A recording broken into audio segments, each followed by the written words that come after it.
ये आपका वानप्रस्थ बनाना तो दूर। एक तो बेटी ये पैसे के संबंध में आप अपना छाप ये डाल के आना, पैसे के बारे में आप निष्प्रह हैं, पैसे के बारे में आप नहीं निष्प्रह हैं। कहीं आपने ऐसा शुरू कर दिया कि आरती उतारी और आरती में बस पैसे देना शुरू किया, वह जमा हुआ उसमें से एक मुट्ठी जेब में डाल लिए, तो बेटे हर आदमी की आंख देख लेंगी और तेरी इज्जत जाएगी, गायत्री माता की इज्जत जाएगी, वानप्रस्थ आश्रम की इज्जत जाएगी और हमारी इज्जत जाएगी और भगवान की इज्जत जाएगी, हिंदू धर्म और संस्कृति और परंपरा की इज्जत जाएगी, गायत्री माता की इज्जत जाएगी।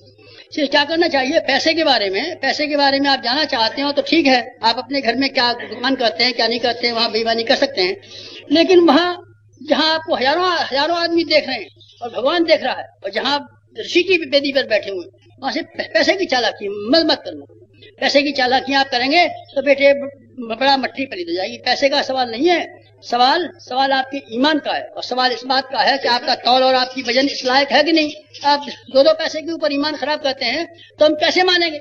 क्या आप कोई ऐसे चरित्रवान आदमी है और ऐसे आदमी है जो नया युग लाने के लिए लोगों के सामने नमूना पेश कर सकते हैं? पैसे के बारे में मत करना, पैसे के बारे में कुछ मत करना।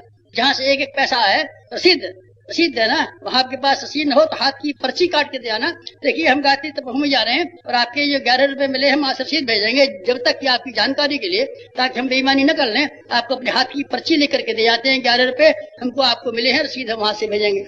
यहाँ तक किराया भाड़ा भी कहीं दे, आप किराए भाड़े का भी उनको पर्ची बना करके दे आना। आपने देखा नहीं है, रेलवे से टिकट लेते हैं और जो गवर्नमेंट के स्टाफ के आदमी है रेलवे वालों से रसीद ले लेते हैं, हमने टिकट खरीदा है। बेटी आपको टिकट कोई देता हो तो भी आप रसीद देना, उसकी गायत्री तपोवन से रसीद भिजवाना और टिकट का पैसा नाम डलवाना। पैसे के बारे में अगर आपने खरा पन्ना अपना कायम रखा, बेटे हमारी इज्जत कायम रहेगी, हमारे मिशन की इज्जत कायम रहेगी। और लोगों ने आपके बारे में ये ख्याल बनाना शुरू कर दिया, ये बड़ा पैसे के बारे में ढीला आदमी है, पैसे के बारे में चालाक आदमी है, बस बेटे फिर आपका श्लोक बोलना और मंत्र बोलना और आपका अमुक करना सब एक और पैसे की चालाकी एक।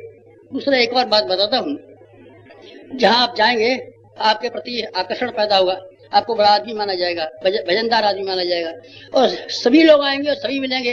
लेकिन मैं एक बात बताता हूँ, आप अगर मर्द हैं तो आप स्त्रियों के बारे में होशियार रहना। कोई बहन भाई रिक्शे में बैठ कर के साथ साथ जाते हैं और हंसते हुए जाते हैं, हर आदमी ये कहता है ये प्रेमी प्रेमिका जा रहे हैं और किसी की औरत को भागे ला रहा है। देखने वाला हर आदमी कहता है किसी शानी लड़की को आप बार बार बुलाते हैं, बार बार आवाज देते हैं, तुम ये करना ना, तुम ये कर लेना, क्यों? इतने आदमी बैठे हुए हैं, इनसे आप क्यों नहीं कहते? तो गुरुजी आप महिलाओं को, लड़कियों को बुरा मानते हैं और उनको दूर करना चाहते हैं। बेटे मैं दूर नहीं करना चाहता, मैं लड़कियों को मुझसे ज्यादा बढ़ाने वाला कौन हो सकता है? कोई मुझसे ज्यादा प्रोत्साहन करेगा। लेकिन आप आंखें नीचे रखिए और आंख से आंख मिला करके लड़कियों तरफ मत देखिए और जहां तक हो सके शरीर से काफी दूर रहिए। और जहां तक हो सके आप ये कोशिश कीजिए कि लड़कियों से कोई बातचीत करनी पड़े तो कई लड़कियां हों या कई लड़कियों, अकेले में मत कीजिएगा। अकेले में जब आप बात कर रहे होंगे, चाहे आप कोई बात कर रहे हो, खाने पीने की बात कर रहे हो, हमको बैंगन का साग अच्छा नहीं लगता तो हमारे लिए टमाटर की चटनी बना देना, कहे यही रहोगे। लेकिन हर आदमी ये समझेगा कि ये कोई गलत बात कहते हैं, खराब बात कह रहे हैं। लड़कियों के बारे में, महिलाओं के बारे में पुरानी प्राचीन परंपरा ये थी कि साधु जो इसके स्वामीनारायण संप्रदाय है गुजरात में, उनमें उन लोगों का यह है कोई साधु किसी से स्त्री से अपना शरीर नहीं छुड़ा सकता। मैं उतना ज्यादा सत्यवादी तो नहीं हूँ, लेकिन मैं ये जरूर चाहता हूँ कि आपकी आंखों में शील और आपकी आंखों में मर्यादा स्त्रियों के बारे में। और मैं महिलाओं से कहता हूँ कि तुम कहीं अगर शाखाओं में जा रही हो, तुम कोई प्रचार करने जा रही हो, तो लड़कियों हमारी इज्जत का ध्यान रखना, हमारी का ध्यान रखना। तुम क्या कहती हो, क्या बकती हो, क्या व्याख्यान देती हो, उसकी 2 कौड़ी की कीमत है।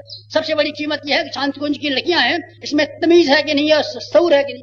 दांत फाड़ के ही करोगी और गलत सही सीधे उल्टे कपड़े पहन के बैठोगी तो बेटी हम मर जाएंगे।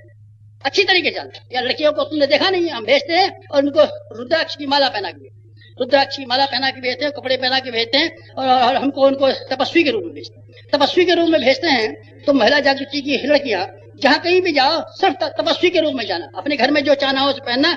कभी स्टेज के ऊपर, कभी किसी मंच पर, किसी सार्वजनिक सभा में इस तरह का लिबास पहन के मत जाना जो हमारी शान के खिलाफ है। अगर तुम हमारी शान के खिलाफ जाओगी, इस तरीके से बातचीत करोगी, लोगों से घुल के बात करोगी, भैया जी सीधे नहीं, सिर्फ भैया जी लगा दिए। बेटे हमने वहाँ ईसाइयों की नहना को देखा।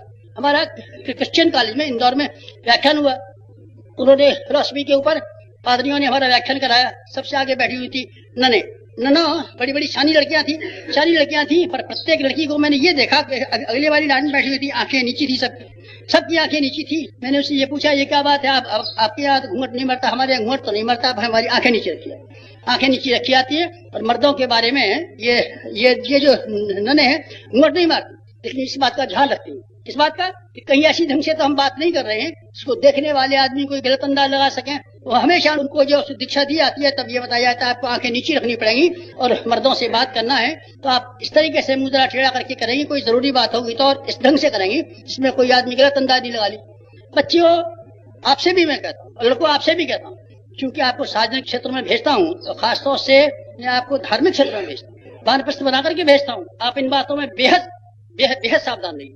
आपको स्त्रियों के बारे में किसी ने कलंक लगा दिया तो बेटे हमारा मरना हो जाए, और आपके बारे में किसी ने पैसे के बारे में कलंक लगा दिया तो हमारा मरना हो जाएगा। फिर हम ये मिशन बंद कर देंगे, फिर हम अपना खोमचा लगा लेंगे और हम रिक्शा चला लेंगे और हम ये मिशन बंद करेंगे। आप हमारी इज्जत खराब करेंगे, इज्जत मत खराब कीजिए।